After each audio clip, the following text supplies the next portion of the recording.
وصفة مسقعة نباتية، إنما إيه في منتهى الجمال، ريحتها بس لوحدها تفتح النفس. أول حاجة زيت زيتون في طاسة، وعندنا بصل مكعبات، جزر مكعبات، وكرفس. قلب قلب قلب قلب، وبعدين لما يبتدي الخضار يطرى عندنا فص توم هنفرمه فوق الخليط ده. جميل. وبعدين قلب قلب قلب، وبعدين عندنا معلقة صلصة وشوية مية بتاعت الصلصة، ونقلب كويس جدا.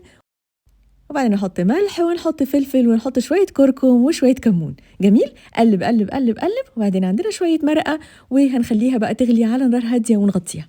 بتنجانية كبيرة زي ما انتوا شايفينها كده، هقسمها نصين بالطول. وبعدين المنظر ده يوحي لي ان انا اعمل قوارب.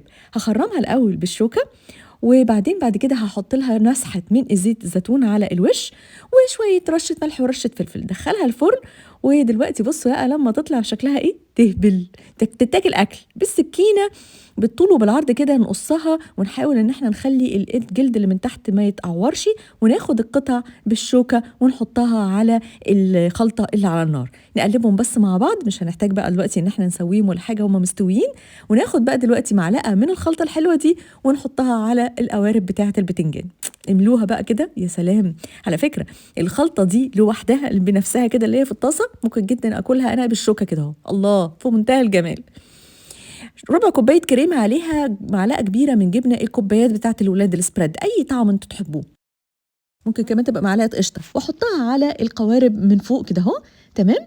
ده البشاميل الكداب. رشة بقى جبنة من فوق الوش، ادخل بقى الفرن وشموا بقى الريحة في منتهى الجمال.